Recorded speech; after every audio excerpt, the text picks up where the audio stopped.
everybody, or almost everybody, working in a Vermont Credit Union knows who Steve Roy is, so we don't need any lengthy introductions, because Steve's career with credit unions through the Northeast is at least as lengthy as mine, or almost, or thereabouts anyway. So, hey, congratulations for joining the Old Geezers Club with me, Steve. But that means you've got a depth of knowledge and experience that is really worth sharing with everybody else. And, it occurred to me that, we've talked in these meetings about a lot of different impacts of the pandemic that we're dealing with in different aspects of not just credit unions, but other kinds of organizations. But we really haven't talked about the impact on corporate credit unions. And so Steve came to mind, and we thought that'd be a good subject matter to delve into, because Steve's depth of experience with corporates is, well, his almost entire working career, and he's been very, very active in the Association of Corporate Credit Unions for as long as I've known anyway. And so, Steve, thanks for joining us, and I thought a good place to start out, if it's okay with you, is just, how has we know how all this pandemic has affected credit union operations, the consumers they deal with, but how does that filter to corporate credit unions, and what's been the big challenges, and wherever you want to go? Okay, well, thank you, Joe, and I'd like to try to keep this somewhat informal, but give you some ideas of some things that we've had to work with or are working on, even some things that maybe not be COVID related, but are things we're looking at for the future, because you still got to try to keep an eye on that. But in terms of operations, I think I can speak for all the corporate credit unions. I don't know of anybody that's had any major disruption in services to credit unions. I think that when all of us were planning for, our disaster planning, I think there was always a thought that, what if you couldn't work in this building, or what if there was a natural disaster that kept one or more employees from being able to enter their office? But I don't know if we ever envisioned a world where most everybody would need to be staying at home. So I think there was some adjustments there with trying to figure out communications, laptops and whatnot. I know in a previous meeting that we had earlier this year, I talked about Tricorp.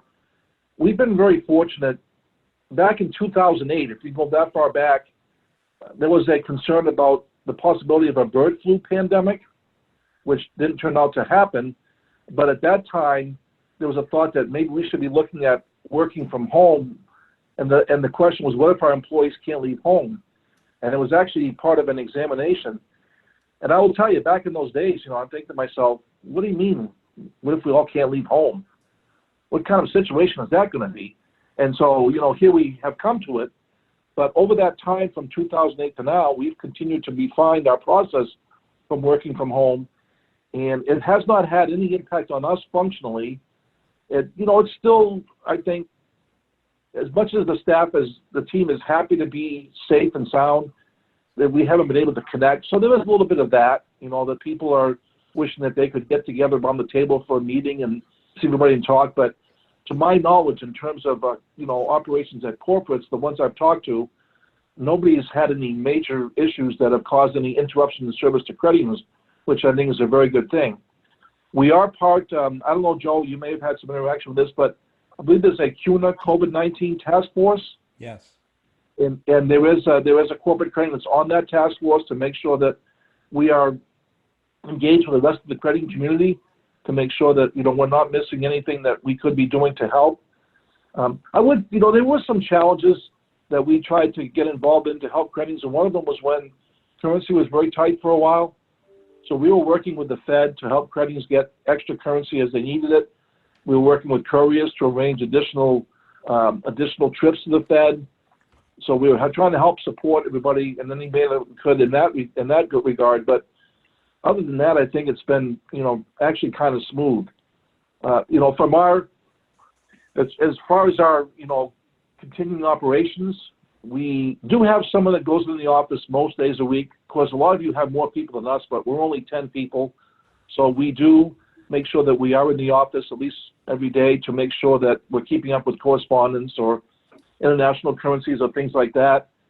We also, make sure that we're keeping up any other types of things that we need to do you do know that we share a building with, we call it the Credit Union Service Center with the Main League and Synergent and the Insurance Trust, and that building also is pretty much on limited people in the building. We think that we'll probably continue to do that through the end of this year and then reevaluate. But since we can operate without any change to functionality, we want to keep safety of our employees first. Oh, Don, if you lost me there for a minute, I lost my screen at timed out. No, you're good. So, okay, so, you know, in that regard, I don't know of any particular issue that I've seen of any corporates. We haven't had as many meetings as we used to have because it just, you know, we used to go to DC or Alexandria 3 or 4 times a year and then meet with NCOA.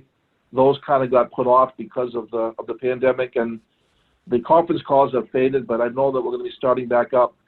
But I think in terms of challenges, one of the things that has really been a challenge for us, and I know it's a challenge for all credit unions, has been the increase in liquidity. I know that you all have more cash than you want, and it's hard to put it to work. You know, in our case, it has grown, you know, significantly. And to give you an example, a year ago in August, we were about $310 million in average assets, and this year was $728 million. And that's with also keeping $300+ million off our balance sheet agent EBA account at the Fed. So we've had to aggressively move more money over to that account because it has put downward pressure on our retained earnings and leverage ratio. Now I say that, you know, it has put pressure on those ratios, but our risk-based capital ratio is over 60%. So it isn't like Tricorp has changed its risk posture. We're not doing anything, you know, crazy to chase yield. It's just that there's just a lot of liquidity on behalf of our credit unions, and yes, it has put downward pressure on our ratios, but that's what we're supposed to do. You know, 2 years ago, there was such a tight liquidity situation. We were, you know, using overnight funding to support settlement. And if you had told me 2 years ago we'd be where we are today, I would have said, what planet are you from? But here we are. But I think this is what we're supposed to do. And so that's been something I think that all the corporates have been experiencing is the upflow of liquidity from all the credit unions onto our balance sheets. And the agent EBA account at the Fed is an off-balance sheet item for us. It's in our name, but it's an off-balance sheet item. So we've been working with a lot of our members to continue to move money over there. So if you see our upcoming financial report, the quarterly report, you'll see, again, the capital ratio was lower, but it's not a risk concern at all. It's just a function of how fast the money's come in. But we are taking action to stop the decrease by moving money over to our agent EBA. So I don't know if anybody, you know, after we can have a Q&A, if there's any questions or concerns, please, ask about it. But again, you know, there isn't a lot of place to put money right now, and I want to talk about that in a minute. But, you know, the thing I think that when you look at other off-balance sheet items like our Simply CD program or even the marketable securities program, it just isn't a good market for investments. The Fed is achieving what they want. They're keeping long-term rates down, but they're driving up prices of mortgage-backed securities. And that's one of the more prevalent investments that we can make. So I'm not sure if any of you have tried to buy any of those lately, but the prices are pretty high. They're like 105 or more. And we try to avoid getting too much into a lot of premium, just because if you have a large concentration on that type of investment and you get a lot of premium write down, then you could have an impact on your yield and your earnings. So we've been a little bit conservative there, but we've continued to look for opportunities to get into that market. So that I think has been something, Joe, that's not been, it's just more of a challenge for us, trying to look for ways that we can put, you know, the cash that we have to use, because like all of you, I think you'd like to make more loans. We've got more cash than we want, but we don't want to be going into a direction with investments that's not going to be beneficial longer term. So I think overall, I believe that there hasn't been any functional changes. There hasn't been any major service changes either. We've all just been trying to make sure that we continue to function daily, move funds as credit unions need, make sure settlements, you know, settling properly. And to my knowledge, all that is going very well. Some things to look at going forward Now, this is one that isn't going to be a liquidity issue right now, but we all know that the NCUA put in a big effort to institute the CLF program as far as corporates being agents. And we did purchase $422 million of stock, which did result in $13.5 billion in capacity for credit unions, $250 million or less. That's going to sunset at the end of the year. And, you know, we don't need that today. Obviously, there's no CLF advances going on, but I think for the credit union system long term, it makes a lot of sense to keep that in place. But it is a statutory situation. It's not a regulatory issue. So I don't know, Joe, if you've even heard if there's anything in, I don't think there's any act of Congress that's going to be taking place that they could tie that to. Right. You know, and I know from all of us, again, the 11 corporates, we've got that stock there. We've made the purchase. We'd like to keep it there. The thing about the CLF that I've seen in my history is that there aren't a lot of individual advances, but when you need it, it seems to be a big number. You think back to the 2008 timeframe when there was, I think it was, you know, about 40 billion of use at the time. So you'd like to keep that as a backstop for the liquidity system, but we're working with that. I know the NCUA is trying to get a 1-year extension, but I don't know if there's any chance for that to happen. One of the other things that we're looking at that's a bit of a challenge, I don't know how many of you buy mortgage-backed securities, but for all of my time, they've been indexed to LIBOR. And we know that LIBOR is going away at the end of next year. So one of the things we've been doing is trying to reduce the LIBOR indexed investments that we have, and we've been trying to buy either what's called SOFR investments, a standard overnight funding rate, or prime-based investments such as what is tied to an SBA. So we've been doing that to the best of our ability, but if you've tried to buy a SOFR-based investment, they're usually about 3, 4, and 5 times oversubscribed. So recently we put in an order for a $5 million SOFR investment, and we were allocated $2 million. So, you know, at the same time where we're trying to look at how we can get prepared for the transition of LIBOR and try to buy more of the other investments, it's been tricky to do that. We did see some information where Freddie and Fannie are going to stop issuing LIBOR-based investments at the end of this month. That's what we're told. And there'll be just SOFR-based investments going forward. So that's something we're looking at very closely because we're trying to figure out in our prospectuses what is the transition exactly going to be.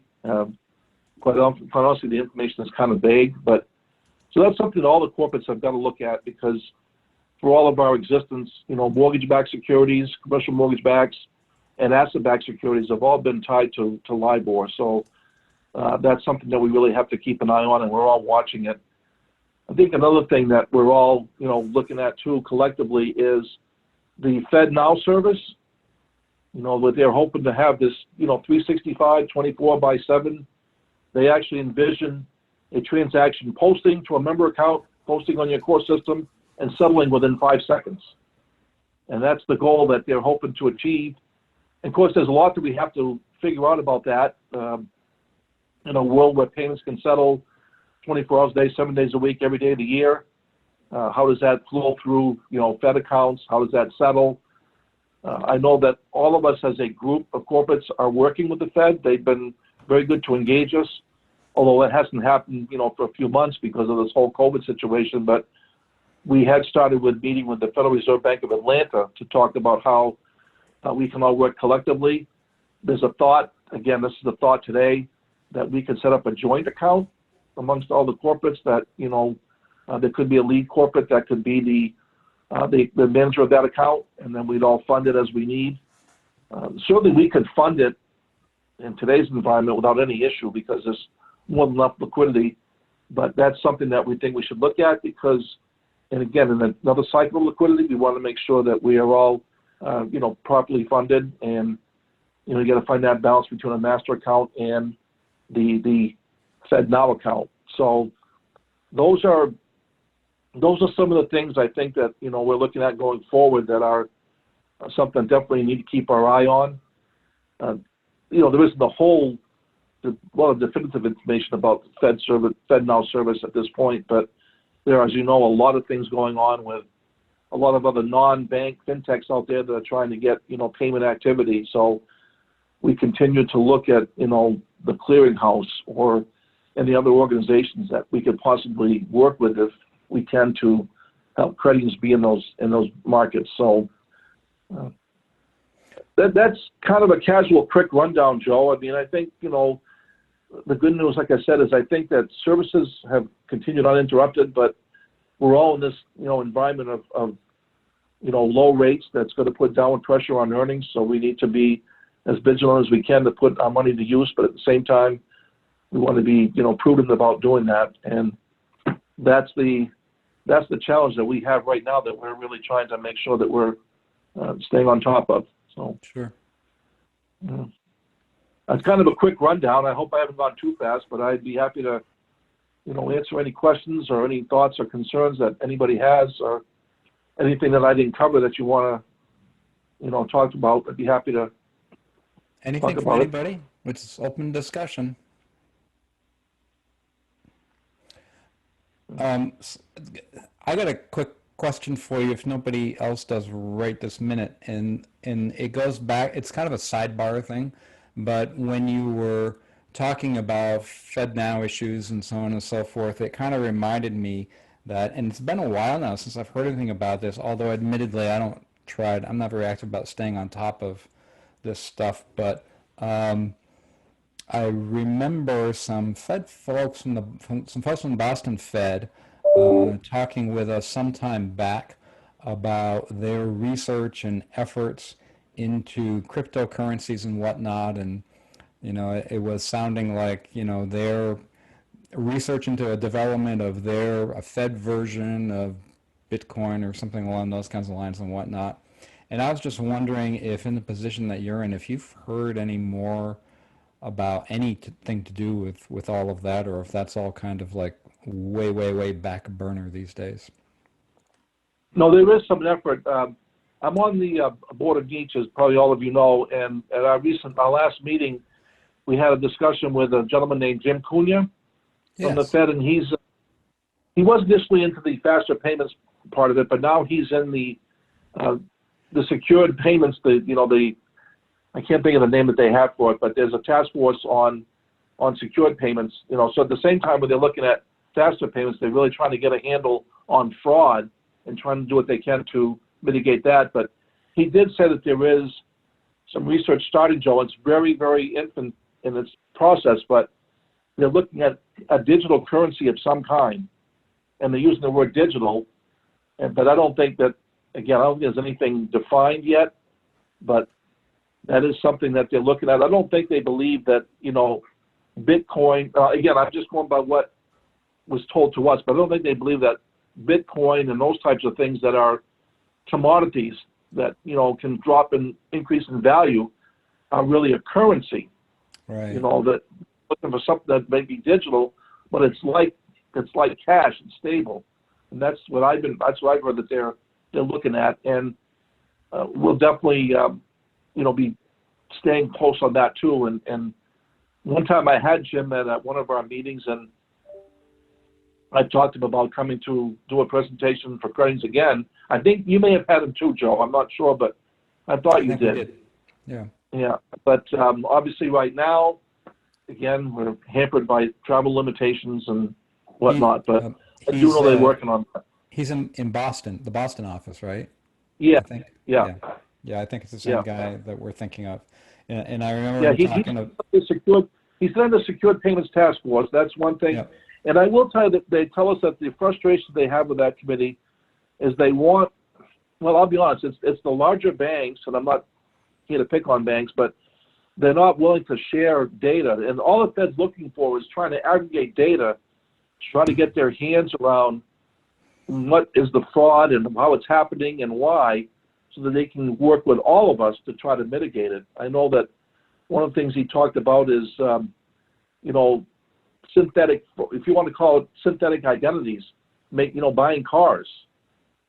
And I guess there's billions that have been lost on, fake identities used to buy cars in some kind of online manner. So they're just trying to get their hands around data to try to help all of us about how to mitigate it. But at the same time, he did mention that there's a effort to start on the digital currency. So we'll certainly keep you abreast of anything that I learn about what that is doing. Thanks for that. So Steve, Yes. I wondered if Mike Schenk has given you any early ideas about the fall forum and what he might come up with for in his crystal ball. Well, I think he's going to try to do a lot of what he would do in person, and he's going to try to give you CUNA's idea of what they think the economy is going to do to the. I wouldn't want to be in that job, but he's going to try to do that. I think he's going to give what he can for information regarding the expected share and loan growth of credit unions. You may have seen, I don't know if you saw, he put an article out recently where he talked about how he's been tracking this data for 30 years, and he's never seen deposit growth. I think he said that in this year, on an aggregate basis, it's almost 19%. So he just said that that's been something they've never actually seen. But I would say, Gene, that he's going to try to do a lot of what he does. It'll be a little more concise. It'll be a little less time that he would take when he's in person. But I think he wants to give you his best idea of what the future looks like. But that's going to be a tough one. But certainly Mike is, I think all of you know, Mike is as knowledgeable, I think, as anybody about that stuff. And so we're really happy to have him to make that presentation. If you have anything specific, Gene, he'd love to hear it. I can share with him if you want, or, you know. All right, I look forward to looking at them every year, and I thought it might be a good time to remind everybody that fall forum's coming up. Yeah, it's good. Like everything else, it's going to be virtual, so our numbers are very good. We've got over 70 people, and we've seen some people that have not been able to attend in the past because of distance. So, you know, it's part of a day. It's not a whole day. We don't want to overdo it because we know you can get, you know, Zoom meeting fatigue. But I think it's a good chance to have Mike give us his thoughts and have some interaction with him too. Thank you. Yeah, thank you.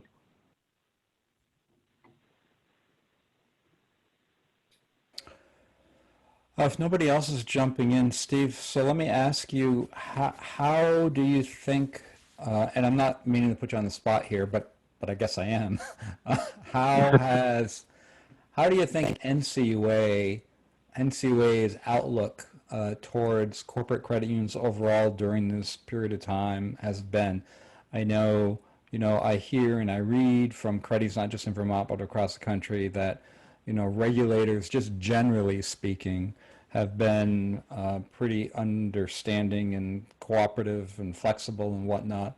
I don't know if that carries through into everybody's examination, but, you know, I've assumed right along that it's similar for corporate credit unions overall, but have you heard different, or No, we just finished an exam. We had one in the last 2 weeks of August. It was remote, so that was a little bit different. But I will say that they were just as vigilant as ever. The emails and the phone calls were coming in left and right, so they were just as vigilant as ever.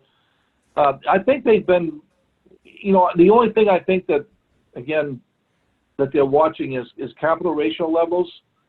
And, you know, we are doing, as I mentioned earlier, we're doing what we can to move, you know, some of that cash off of our balance sheet. But, you know, that was probably the only area that they pressed me on. But like I said to them, you know, right now, I think that if you're looking at safe options for cash, you know, you'd rather have it, you know, be in some place like us where it's regulated, or if not at the Fed. But certainly you'd want to, you know, not be worried about any risk to the cash that's accumulated in the system. So,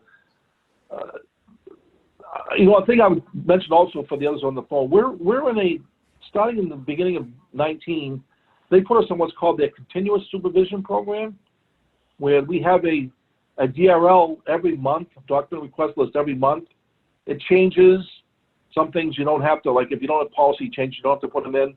But they put us on this continuous supervision program that supposedly was going to be rolled out to credit unions, because that was going to be the precursor to having less in-person examinations. But I think, again, it started in 19, but I think it kind of got derailed a little bit. But I would say, Joe, that they've been, you know, reasonably accommodative, but there hasn't been anything really for them to worry about with us except for the buildup of assets. Sure. So we don't have, you know, the loan the loan issues and the foreclosures and the accommodations and things that credit unions have, so they haven't had to worry about that, but more just the increase in the balance sheet. Thank you. Rob? Yeah, I'm curious, Steve, in your conversations with them, their perspective to the underlying risk underneath the capital pressure, and how are they viewing that underlying risk? And it's obviously it's different with you versus us because of the loan portfolio, but I'm anticipating the same kind of conversation, but you know, obviously adding a lot of deposits on your balance sheet doesn't necessarily inherently create risk, but it does put pressure on your capital ratio unless you actually, you know, lend that out in risky loans. But I'm curious if you got into that dialogue with them at all. Well, I'm going to be candid with you. You know, I pushed back a little bit because the same thing you just said, that, you know, yes, our leverage ratio has dropped and our retained earnings ratio has dropped, but our risk-based capital ratio is over 60%. And he said, well, that's kind of easy for you to achieve. So we don't look at that too much. That's easy for you to achieve. And I said, well, I still think that safety and soundness and risk is a primary concern. And, you know, now, again, like you, we have more cash than we want.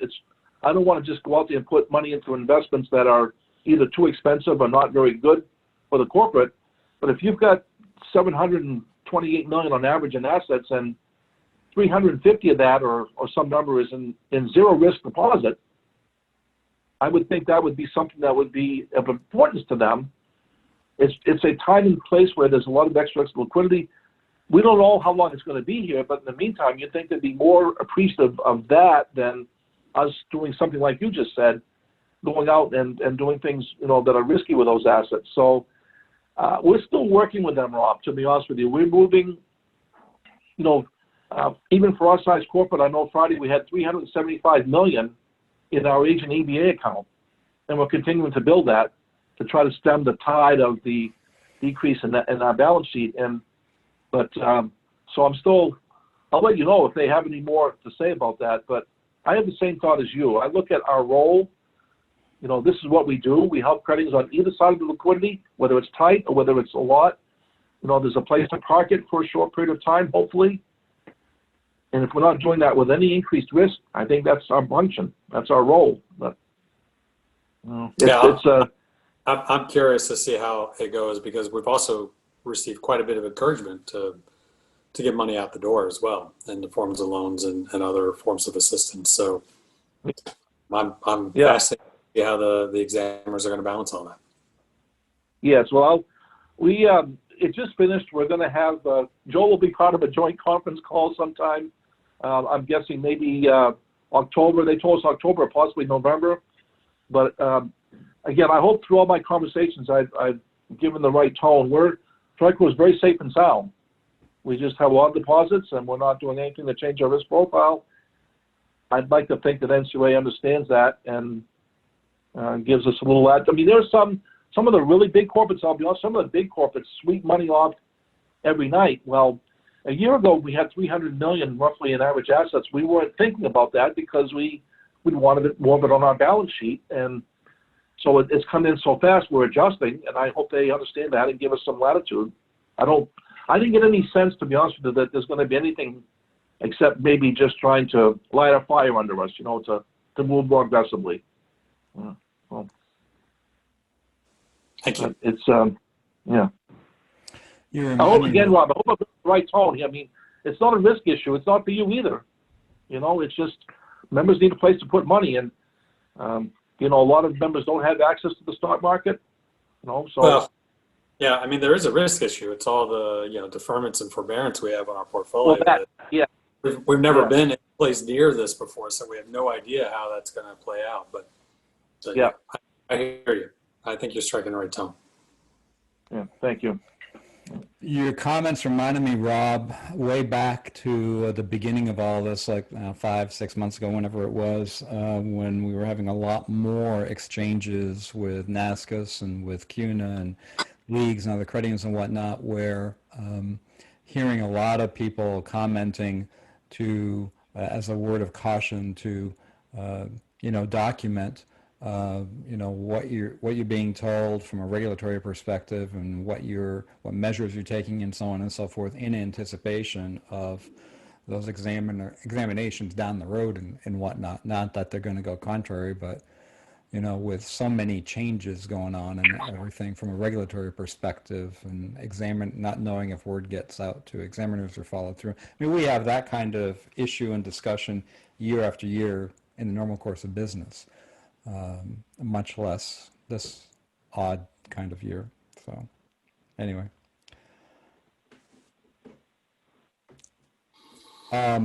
So Steve, just one last thing from me. Is there anything that's come from the past 6 months in the services and relationships and the way corporate credit unions operate in service to natural member credit unions that has changed such that you see it sticking, so to speak, in the future? I mean, I know credit unions have some of that, but I'm not sure how you view that in your seat running a corporate. Yeah, there hasn't been a lot of changes, Joe. Honestly, it's been, you know, we've just been trying to, I mean, we've made, you know, some technological changes. We've made some changes to our front end, things like that. But the only impact that we've had, it's affected some of our credit unions that are near the border, is that, you know, like for example, we're establishing a relationship with a new foreign currency provider, CXI, because Travelex went out of business. So if you see them at airports, you won't be seeing them anymore because they went out of business because of the lack of travel. So we've got to find a new provider for foreign currency. But that has, other than that, you know, there's been no real change to services or an impact, fortunately. I mean, whether it's ACH or anything else that we're doing, everything has flowed through very well. So they don't have a big impact I can talk about. Great. Other questions, comments, discussion items for Steve of any sort? I have a question. This is Richard Broad. Steve, you mentioned a synthetic identity. I've never heard of such a. What do I have to watch out for now? Well, from what I've been told, there are people out there that create, that's a Fed terminology, but they create a whole fake identity. You know, whatever that needs to be to be able to, for example, go online and purchase a car. And, you know, I don't know exactly how this works. I'm using that as one example, but the synthetic, as they call them, synthetic IDs are becoming more and more of an issue. So I don't know, Rob or Gene, if you've had any experience with that or you've seen anything, but I know that they mentioned it, and again, they use the cars as an example. And the odd thing to me, and I don't know how this happens, but these cars end up getting shipped overseas. I don't know how they get out of the country, but once they make these purchases and they're completely fraudulent, the cars are gone. They can't even get them back. So we were given a number of about $6 billion in 2019 of synthetic identity fraud relating to card purchases. But people are able to obtain identifying information and create a whole fake identity of a person and use it to make purchases. Wow. Yeah. But I don't have the exact information about how that happens. Again, that's something that, Jim Cunha talks about to us and describes, but doesn't, I don't know, how does a person get, he used the term dark web. I think, unfortunately, there's a lot of information on the dark web, whether it be social numbers and things of that nature. And so it's really been a problem in the car industry.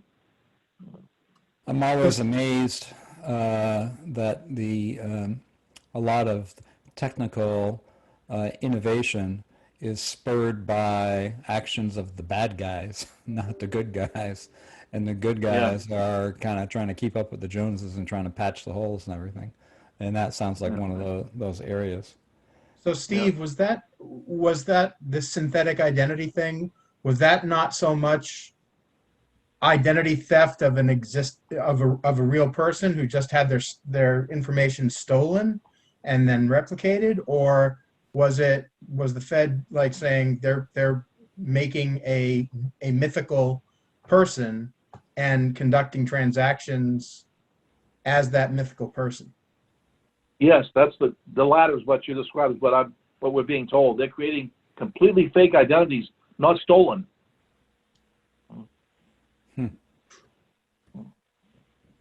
Wow. I don't think it's a big issue, but there's been some online account issues in some parts of the country with that.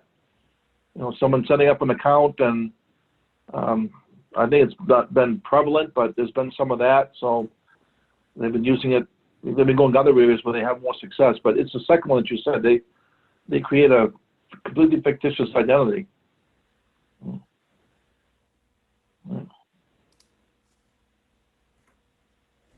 Well, thanks for that, Steve.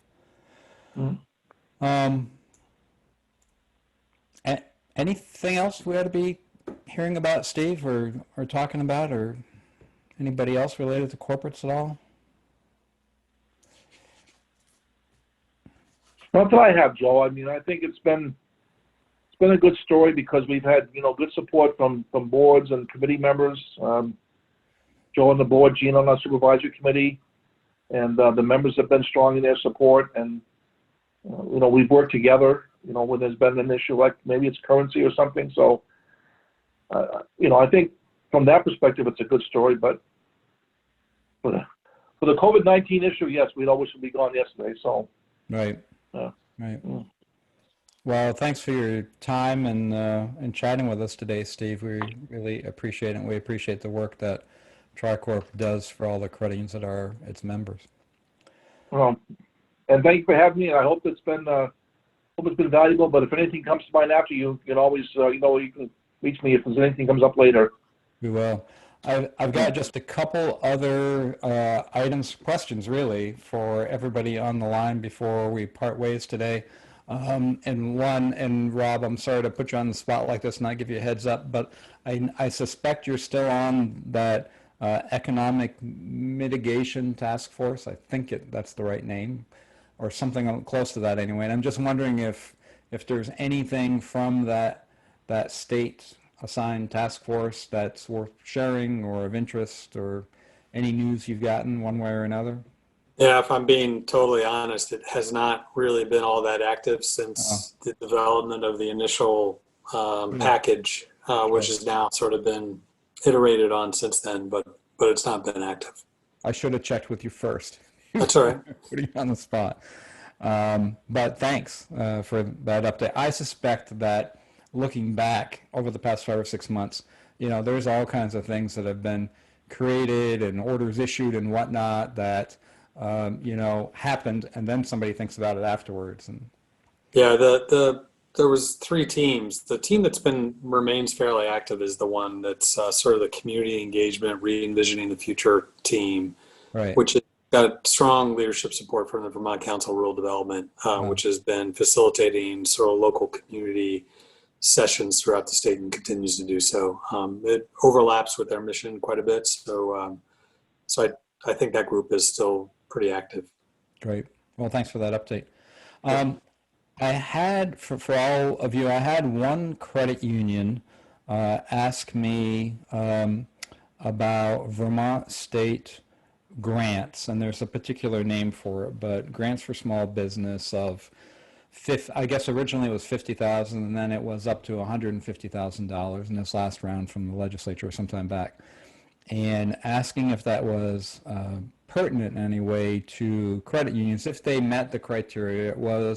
There's a bunch of different criteria about you can't be, you know, a stock-owned corporation and so on and so forth, and your eligibility, among other things, was based in part on having a 50% drop in revenue during some specific months. I forget which. Was it March through August or something like that anyway?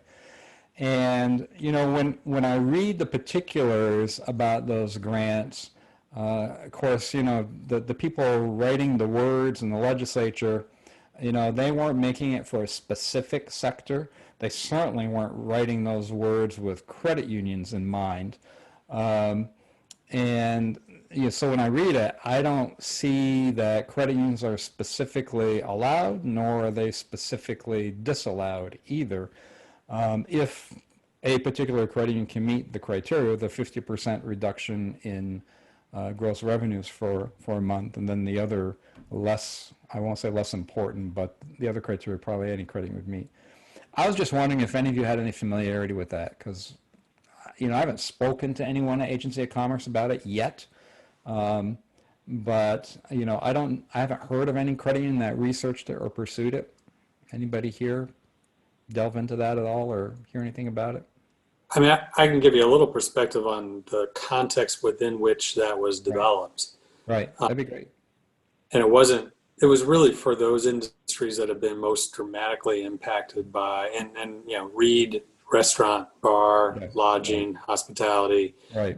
That was, while it wasn't specific to those industries, it was intended for those kinds of industries. Now, that said, if a credit union had a 50% decline in revenues within qualifying period, I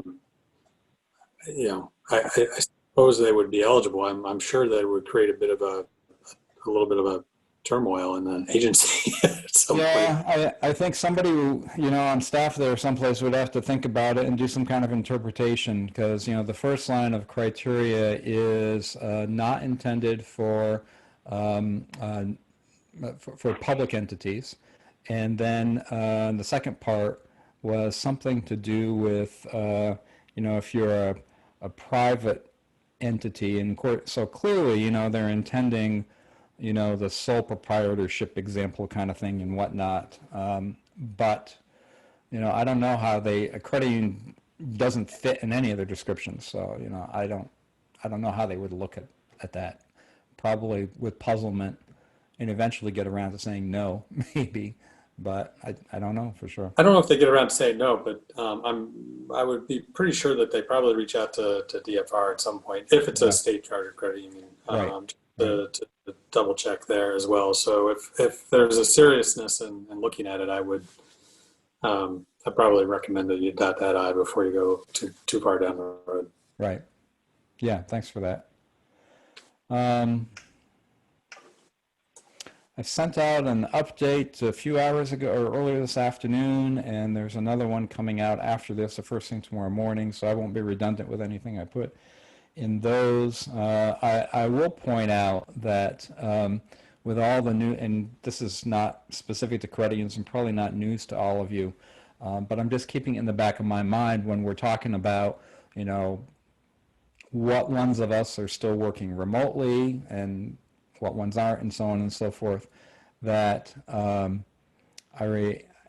was a lot of talk last week in the news that I have going in the background a lot about, oh yeah, there's going to be, we're right on the cusp of, a vaccine being available and so on and so forth. And I eventually heard in a press conference last week, Dr. Fauci quoted as saying, look, don't expect any change in the way we're conducting business as far as masks and all that kind of thing till late in 2021 sometime. And I always thought that, but that's the first time I heard some official, I'll call it, actually quote it or say it that way. I haven't heard Dr. Levine, locally in Vermont, say that, although he has been pretty cautious in his choice of words that I've heard and that I've read in the press and whatnot about saying, it's a wait and see kind of thing and whatnot, and not rushing things. So, when I'm thinking about, and John Cody, league annual meetings in 2021 and, events and so on and so forth, I'm not, at this point anyway, being real optimistic about the way we're doing business, like by Zoom like this, so much changing a lot as we go into 2021. Well, I have not been in touch with my contact at the equinox, which is where we're scheduled for May of 2021. I will do that at some point in time when my psyche can handle that conversation, because it can't right now. But somewhere down the road, we'll find out what things look like from the equinox's perspective and from our perspective. And, you know, we'll go through everything that we went through this year all over again. And boy, won't that be fun. Right. But it is what it is. In the meantime, I'll echo Gene's comments about Tricorp's Fall Forum coming up. It's, you know, a free event, so certainly take advantage of that. And then for our perspective from John and Christine on the line and me, you know, our own annual meeting coming up on October 8th, and not so much for the business meeting portion of it, although that's important, but we have to do that part. But the two events that it's sandwiched between about payments and about the elections this year, both should be very important. I think should be of interest to any employees that you allow to watch, and certainly to your volunteers. So I know registrations have been going good for that event too, and I strongly encourage you to, you know, exercise your free registration and take advantage of it and get people to watch both of those events. Any questions from anybody or any issues you want to ask the group about at all? Going once, going twice? Okay. Thank you very much for spending the end of your Monday, first day of the week with us. Get your sweaters out because the temperature's dropping where I am anyway, and your blankets out. And have a good rest. Have a good rest of your week. Thank you, Steve. Thank you, everyone. Thank you, Steve. Thank you, Joe. Okay.